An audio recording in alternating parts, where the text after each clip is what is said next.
Vous l'avez défini tout à l'heure, finalement, c'est une arnaque ou une réalité? Beaucoup plus arnaque que réalité.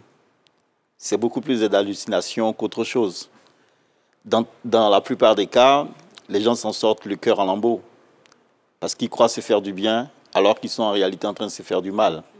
Mais ils ne s'en rendent pas compte malheureusement parce qu'on est dans un monde qui est lui-même virtuel. Ça fait que tout ce qui est aujourd'hui n'a pas d'emprise réelle sur la réalité. Et c'est ça la difficulté. Alors, est-ce qu'une relation amoureuse pourrait véritablement se vivre en ligne? C'est possible si on fait des efforts. Mais ces efforts-là vont en demander beaucoup aux différents acteurs. Parce que l'amour repose sur des piliers solides. Et le premier pilier sur lequel repose l'amour véritable, c'est déjà l'intimité. L'intimité de vie, le partage de moments de qualité, le partage de fou rire, le partage de nos tristesses, de nos angoisses, de nos amertumes. Même des disputes, hein? Des disputes aussi, tout ça, ça fait partie de la vie. Il faut les partager de façon réelle. Et ça, c'est l'un des piliers essentiels de l'amour, parce que c'est à l'aune de cette intimité-là que l'amour véritable se construit. Deuxième pilier, c'est la communication. L'amour même naît dans la communication, s'épanouit dans la communication et se décline aussi dans la communication. Et cette communication-là, ce n'est pas l'échange de discours seulement à travers les réseaux sociaux. Non, ce n'est qu'une seule forme de communication. Ce n'est qu'un seul moyen de communication, le dialogue. Ça, c'est le dialogue. Dialogos, échange de verbes entre deux personnes. Mais la communication est ratisse plus large. Et c'est cela l'un des socles essentiels du couple. Il faut qu'on soit en vis-à-vis, qu'on soit en présentiel pour pouvoir échanger convenablement, parce que les gestes, on leur a signifié, les actes, on leur a signifié, les silences, on leur a signifié. Et tout ça, on n'a pas l'occasion de le vérifier à travers, si vous voulez, un amour qui sévit à travers les réseaux sociaux, par exemple. Donc ça veut dire que l'amour virtuel n'a aucun avantage? Ça n'a pas d'emprise, en fait, sur la réalité. Ça a peut-être des avantages. Lesquels avantages? C'est qu'on est dans un monde fantasmagorique. On vit ces fantasmes, on vit des hallucinations dans sa tête. On croit que c'est cela, mais en réalité, quand cela a l'occasion, par exemple, d'aboutir à des rencontres effectives, on se rend compte qu'on est allé très loin sans véritablement avoir fait asseoir les bases sérieuses. C'est-à-dire qu'on se parle, souvent même il arrive à des gens d'avoir des rapports sexuels virtuels à travers les réseaux sociaux, c'est possible. Mais quand on est arrivé à ces niveaux-là, le jour où on se rend compte, on a l'impression qu'on se connaît, alors qu'en réalité, on ne se connaît pas du tout. Parce que tout ce qu'il y a sur les réseaux sociaux, c'est ce qu'on a envie que l'autre voit. Mais ce qu'on n'a pas envie que l'autre voit et qui est le partage quotidien de ce qu'on a à montrer, cela, on ne l'a pas quand on est dans le virtuel. Et ça crée souvent des réveils brutaux. C'est-à-dire que le jour où on rentre en contact avec notre fameux amour virtuel, on est en face de désillusions, on est en face de situations où on ne s'en sort pas. Et de plus en plus, il y a des gens qui viennent, par exemple, en consultation. En tout cas, moi, je rencontre ce genre de cas-là régulièrement, des gens qui ont rencontré leur partenaire sur les réseaux sociaux et le jour où ils se sont rencontrés, bon, ben, c'est les pleurs à n'en point finir, c'est les amertumes, c'est les tristesses. On a des couples qui sont quand même heureux, qui, après s'être rencontrés virtuellement, se sont rencontrés physiquement, sont véritablement tombés amoureux et qui sont restés ensemble jusqu'aujourd'hui. C'est vrai. C'est des cas qui arrivent. Mais vous savez, il ne faut jamais bâtir un bon raisonnement sur la base de quelques réussites. Il faut voir... Ces réussites ne sont pas nombreuses selon vous? Malheureusement, elles ne sont pas nombreuses. Il faut voir surtout les cas d'échec. Et ce sont les cas d'échec qui sont les plus nombreux. C'est vrai, ces gens qui réussissent, bon, ben, quand ils se rencontrent, ils ne s'arrêtent pas qu'à ce qu'ils ont vécu sur le virtuel. En général, ils vont au-delà. Ils vont maintenant asseoir véritablement leur couple sur les piliers dont je viens de parler, notamment l'intimité de vie, la communication et tous les autres aspects que je n'ai pas forcément cités ici. Mais c'est qu'ils font l'effort de construire leur bonheur, le bonheur de leur couple en fait. Donc parce que ça réussisse, on ne rencontre pas quelqu'un virtuellement et puis dès que la personne vient, on engage en même temps le mariage, pas du tout. Il faut prendre le temps de mieux se connaître physiquement, c'est cela? C'est cela. Mais quand je parle de se connaître physiquement, il faut faire attention. Il ne faut pas aller forcément parler des rapports sexuels. Tout de suite, non. Parce que quand on dit ça, il faut que les gens sachent le distinguo. Détaillez-nous bien les choses. Voilà, je parle de se connaître physiquement, se pratiquer, partager des moments, parce que c'est cela qu'on va vivre dans le couple. C'est ça. Dans le couple, on sera ensemble tous les jours. On va s'y réveiller, on va avoir à gérer nos différentes humeurs. Ça, on ne le vit pas quand on est sur les réseaux sociaux. Ma chérie, écoute, tu rencontres le gars, il ronfle comme ça, bouh, et puis tu supportes pas. On fait comment? On fait comment? Le problème se trouve là. On se retrouve et puis bon, il se trouve que... Il y a des gens qui ne sont pas du matin, hein, ils se lèvent le matin, ils n'ont pas envie de parler à quelqu'un. Ils demandent, parce que là, c'est la même personne. Ce sont des réalités, justement. Et ça, on ne peut pas le voir à travers les réseaux sociaux. Ah, ça. Tenez-vous bien. C'est la copine enlever la perruque devant toi, mon frère. C'est tout ça, là. J'ai déjà rencontré quelqu'un qui me disait, waouh, j'ai rencontré une fille, enfin, j'ai connu une fille sur les réseaux sociaux, mais le jour où je l'ai rencontrée, mais les odeurs corporelles. Seigneur, il y a plus citron au marché. Ça, là, on ne peut pas sentir ça dans le téléphone. Vous voyez? On ne peut pas sentir ça dans le téléphone. Là, il faut vivre ça en vis-à-vis. C'est là la différence. Et là, il a fait marche arrière. Il a fait marche arrière très vite. Bon. J'espère qu'il lui a dit au moins pour qu'elle prenne soin d'elle. Malheureusement, ce qui est commun chez les humains, c'est de ne pas dire ce qu'on doit dire. Ça, c'est ce qui est commun.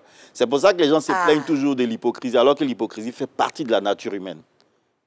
Ça fait partie de la nature humaine. Les gens ne vous diront jamais ce qu'ils vous reprochent réellement. Il faut avoir des personnes qui sont vraiment vos amis pour pouvoir vous dire la vérité. Pas forcément même les amis. Les vrais amis disent dès le vieux. Oui, les vrais amis, mais ils ne sont pas nombreux. Ceux qui peuvent vous dire ce qu'il y a véritablement à dire, très très souvent, c'est vos enfants, c'est votre mari ou votre Mais femme. si le mari l'a même d'abord, ce n'est pas l'offre qui a commencé. Le gars même, il n'a pas envie de parler. Non, en général, les gens ne parlent pas quand il n'y a plus d'amour. C'est des signes. C'est ça. C'est des signes. Sinon, quand on aime, on parle. Très bien. Voilà. Alors là, c'est un aspect de ce qu'on pourrait vivre comme un amour virtuel, mais il y en a qui se créent des personnages inexistants. Ça fait partie justement des nouvelles pathologies du siècle nouveau. Je ne sais pas ce qu'ils veulent prouver à qui, pourquoi. Je me demande souvent. Non, mais vous savez, on est dans un monde du m'as-tu vu, en fait. Et dans ce monde-là, tout le monde veut paraître au lieu d'être. Donc, en cherchant à paraître, on s'invente des personnages, des personnalités qui ne sont pas réelles. Chacun se les invente. Les hommes s'inventent des personnalités, les femmes s'inventent des personnalités. Tout le monde est très beau sur les réseaux sociaux. C'est ça, tout le monde est très pas beau d'échec là-bas. sur le téléphone. Et malheureusement, quand on est en face de la réalité, on se rend compte que mais on a été arnaqué au sens propre du terme. Parce que ce qu'on a vu, ça n'a rien à voir avec la réalité. Et donc, il faut que les gens comprennent cela et qu'on se dise, non, les gens s'inventent des mondes qui sont des mondes de fantasmes, des mondes où ils hallucinent, où ils présentent des choses qui n'ont pas d'emprise sur le réel. Et ça, c'est vraiment, ce n'est pas à notre avantage. Donc, il ne faut pas que je m'installe dans ce genre de choses. Je rencontre une fille dans la rue, elle me plaît, je vais vers elle. Je rencontre une fille dans un bureau, elle me plaît, je vais vers elle. C'est plus intéressant que de vouloir se bâtir un monde sur les réseaux. Donc, évitons donc, en tout cas, comme on le peut, de nous créer des relations sur les réseaux sociaux. Le virtuel n'est vraiment pas la réalité. Arrivons à ces couples qui, malheureusement, se donnent le rôle du meilleur couple sur les réseaux sociaux, mais qui, en réalité, sont en parfait désaccord. C'est cela, le virtuel et la réalité, deux mondes totalement séparés par des années-lumière de gouffre, en tout cas. Et donc, c'est de le comprendre. Mais quel conseil on peut leur donner, justement? Parce que ces couples-là ne vivent que sur les réseaux sociaux, et puis dans la réalité, ils ne sont pas ensemble, hein, monsieur, madame. Oui. C'est vrai, c'est déjà dit, hein, c'est déjà prouvé que les réseaux sociaux rapprochent les gens qui sont loin et éloignent les gens qui sont proches. C'est d'inverser la tendance. Se rapprocher des gens qui sont proches de nous, et puis ceux qui sont loin, bon, ben, qu'ils restent là où ils sont. C'est vraiment de le comprendre. Comprendre que ce n'est pas parce qu'on vit dans un monde qu'on est obligé d'être de ce monde. Voilà, je peux vivre dans le monde. J'utilise les réseaux sociaux juste pour me distraire, mais je n'en fais pas un plat. J'en fais pas quelque chose qui va orienter ma vie dans une direction ou dans une autre. Je le répète, l'amour a sa nourriture. et la nourriture principale de l'amour, c'est l'intimité. Et si vous n'avez pas d'intimité, que vous développez une relation de ces gens-là, il faut être sûr que le moindre petit vent qui va souffler sous votre couple risque de vous emporter. Et donc, pour que ça n'arrive pas, il faut vraiment se pratiquer au quotidien. Se pratiquer. Mais ils sont dans la même maison, ils ne sont pas dans la pratique, là. Ils ne se parlent pas. C'est sur les réseaux, ils se parlent. Mais tout ça, ça arrive parce que justement, les bases ne sont pas solides. On rencontre quelqu'un, on regarde à son apparence, on regarde à ce qu'il paraît être, on regarde à sa maison, au volume de son porte-monnaie, on regarde justement à la couleur de sa voiture, à la qualité de tout ça. Et puis on s'engage. On regarde à ses pectoraux, on regarde à sa taille. Ah, les pectoraux. Voilà, et on nous disqualifie, nous autres qui sommes voilà, comme nous sommes là, on nous disqualifie. Alors que le meilleur... A fait des cannes et rentrer dans qu'on disqualifier le vieux Kessia.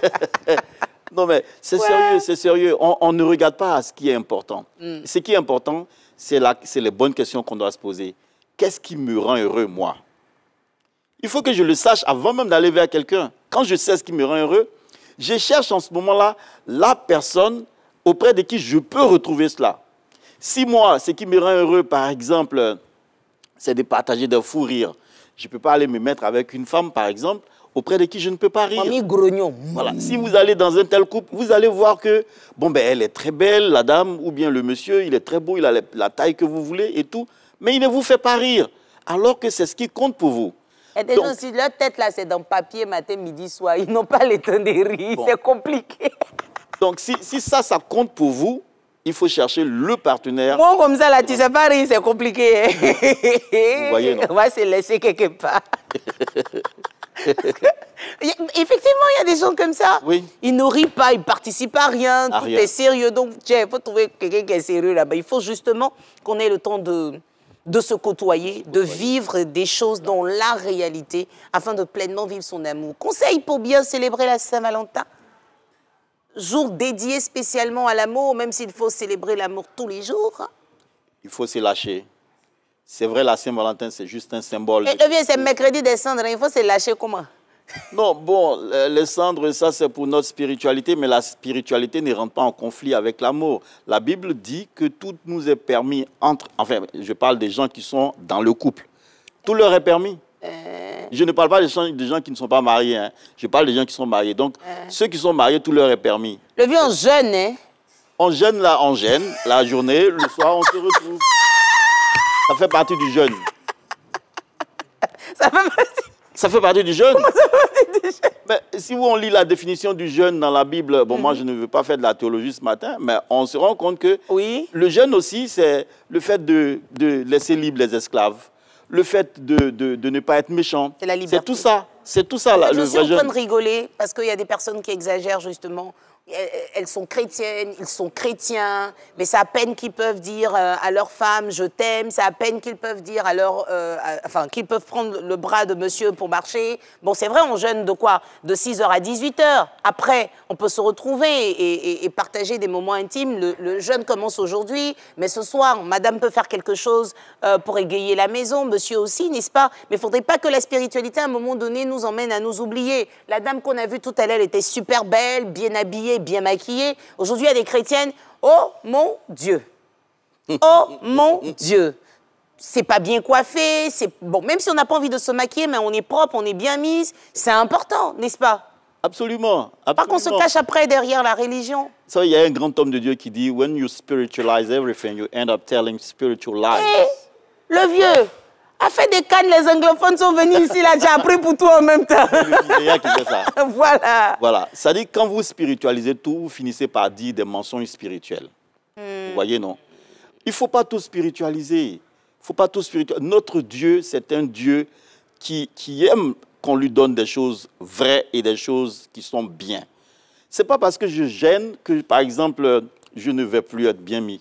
Je vais bien me saper, je vais bien me parfumer, je vais afficher le plus beau sourire, je vais prendre ma femme comme il le faut. J'ai dit ma femme comme il le faut, pendant même le jeûne. Voilà, c'est ça. Le vieux, comme il le faut.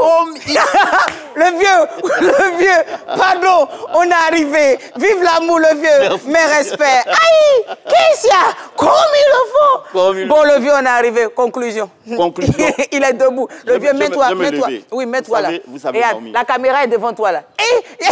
Ils ont bien provoqué le monsieur là. Oui, le vieux. Quand vous voyez le coq, Non, le vieux, regarde, fais ça devant la... Voilà. quand vous ça, voyez le coq qui cherche à séduire la poule, Voilà. je l'ai déjà montré, il fait comme ça. Seigneur. Ça, c'est pas... Allons, et ça. C'est pas ça qui est là. Bon, d'accord. Il dit la canne a créé quelque chose. Hein. Oui, le vieux. La danse du coq, pour séduire. Voilà. Cette danse-là, chacun de nous doit la faire autour de sa dulcinée. Allez, allez. Mais toi, c'est le garçon qui fait maintenant la poule, elle fait quoi? Elle a arrêté. Elle, tes pieds, elle apprécie. Et vous là, si vous ne jouez pas le coq, on ne va pas vous regarder.